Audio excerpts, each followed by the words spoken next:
Hi, Heather. Welcome to 11 Questions. Hi, Tama. Thanks so much for having me today. This is such a treat to talk to you again. Are you a tea person or a coffee person? I am a coffee person, but it has not always been that way. I did not drink any coffee when I was in grad school. All the way before that, I had none. And then I met my husband, and he is a huge coffee person. Every time we would hang out, he'd be like, "Oh, let's go get coffee. Let's go do something coffee." And I would be like, well, I don't really drink coffee. So what do I order at this place? So it's been kind of a gradual. And then kids came and I was like, coffee. And how do you usually start your day? This has been a very much evolutionary process because I had different stages in my life where my day has started differently depending on what's going on. Up to about 6 months ago, I had been really struggling to have a consistent start to my day that felt enjoyable as opposed to chaotic and stressful. My oldest son is 3 and my youngest son is 1. For about a year, I was just kind of going through the motions of waking up every time my older son would come in the room, and it was a little bit stressful for me. And I figured there's got to be a better way than this. So now I wake up about 5, which I know people can gawk at because it is an early hour. And I work out for a little bit, I journal for a little bit, take a shower, and kind of start my day with something just for me. And then I feel prepared to kind of handle the kiddos and everything going on. So it's been a process for sure. Do you believe in the productivity mindset? So I definitely believe in efficiency, but I don't believe that you have to be so much productive at every moment of every part of the day, because to me that feels a little overwhelming and a little bit unrealistic, in order to not burn out. I think, sure, you could probably do that for a certain amount of time, but at some point you're going to be exhausted by trying to be productive every minute of every hour. It could also be a little bit of a reframing thing. So rest can be productive and is productive. So if you look at certain things as being productive for you, then sure, you could put it into that sense of, oh, rest is productive, so I'm going to schedule rest, or time for reading is productive, so I'm going to put that into my productive part of the day or my productive day. But I think sometimes it can get a bad rap for this feeling of you have to be doing something 24/7, 365, and if you're not, you're totally doing it wrong. And no, like, take a little bit of pressure off, try to be efficient, but it doesn't have to be this, slam it down, grind it totally. Would you call yourself a planner?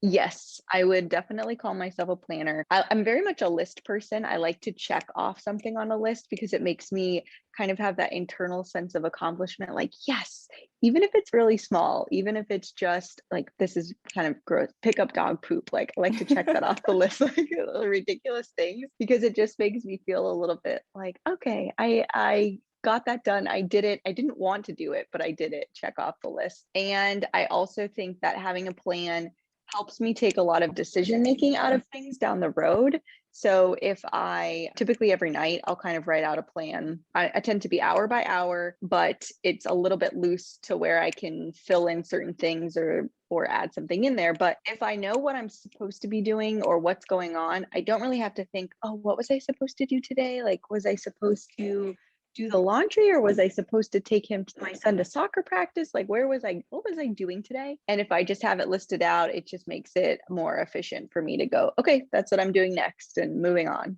What's a habit that took a great deal of effort from you to either make or break? Cleaning the kitchen at the end of the day is something that took a great deal of effort to make, because I don't really love cleaning. In fact, I hate it with a passion, and would, even when I was younger, ask my sister if I could pay her 25 cents to pick up my room for me because I disliked it so much. It took me a lot of time to really get into the habit because I didn't really have any sort of a cue set up for it. It was really this me trying to push the willpower of cleaning and saying, I need to clean the kitchen. I need to clean the kitchen. Okay, I'm going to clean the kitchen, but not actually setting up a system with which to clean the kitchen. A lot of new habits formed for me out of the need to be more efficient at things. So every night I typically will kind of sit down at the computer for a little bit, do a little bit of work. At 9 o'clock, I will go over to the kitchen, clean up any remaining dishes, tidy it up, get it ready for the next day, and then go and get ready for bed. Something I did not do before and really took a lot of practice and repetition in doing it. But it was born because I really did not enjoy in the morning walking down to the kitchen and everything would be a mess. And then I would have to try and scramble to both clean it up and get breakfast made. And it just started the day really chaotically. And is there a habit that you are currently building? I am working on my journaling habit, building it up a little bit better. I wanted to test the very first box that I'm having. So I'm starting a subscription box service, and the very first box is going to be how to get into the habit of journaling. And so I made a guide, but I wanted to really test it out before I put it out to everybody, because I wanted to make sure that if I'm going to give this advice, that it would help me stick to journaling as well. Was my habit tracker. I just finished about 30 days of it, 3 days missed, 30 days. So 27 out of 30 days wasn't too bad.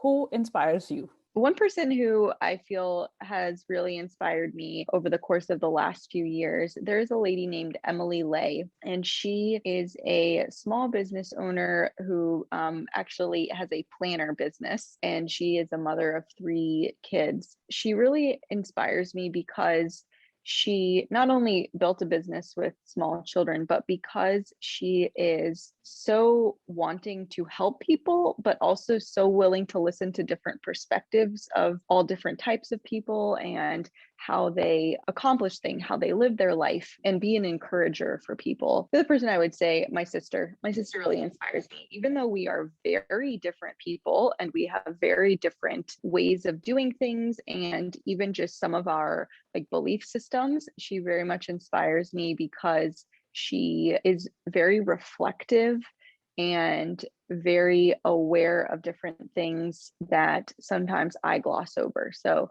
those would be kind of the 2 people that really encourage me. And is there something that you're really proud of in your life? My family, for sure. I always wanted to be a mom and to have a family, but I didn't realize how much work it would be to be a mother and also to be a wife. You know, you kind of go from being able to do everything whenever you want, and not whenever you want because you still have jobs and commitments and things, but you're not thinking so much about the sacrifice of another person, and once you have kids, the sacrifice of time to raise them. So I am proud of the work to build our family and to have our family. If you could snap your fingers and change one thing, what would you change? I am really passionate about women making sure that they take some time for themselves. I think that as a society, like we have talked about previously, it can be seen as such a sign of success to be able to do it all the time, constantly be working. That I think can end up being a negative detriment of people thinking that they can't take time for themselves, whether that means taking rest, whether that means spending time reading, whatever it means for you, but doing something that is solely for you, that solely you enjoy, that is outside of work, outside of your family, that you can feel like this was important to me and I took a few moments for myself today. I think this could decrease burnout in people, could lead to happier lives for so many women in particular. If you were to be deserted on an island, which 3 books would you take with you? I think I'm going to bring Atomic Habits, Mindset by Carol Dweck. I think if I'm stuck on an island, I'm going to need to have a really good mindset about my ability to get off this island. So that might be helpful for me in the long run. My Sister's Keeper, she's one of my favorite authors. So I would bring one of her books, and that would make me at 3. If you were to pick one interesting life experience to share with us, what would you tell us? I think probably the most fond experience that I have is studying abroad in Italy, because it was such a different time in my life where it was just me, no family, something outside of the United States, totally different, being immersed into another culture, almost like 3 months of a fantasy land. It was just a time of exploration and getting to meet fun people and see how other people live their life outside of the United States. That would be one of the most like fun adventures that I've had to this point. Thank you so much, Heather, for answering my questions.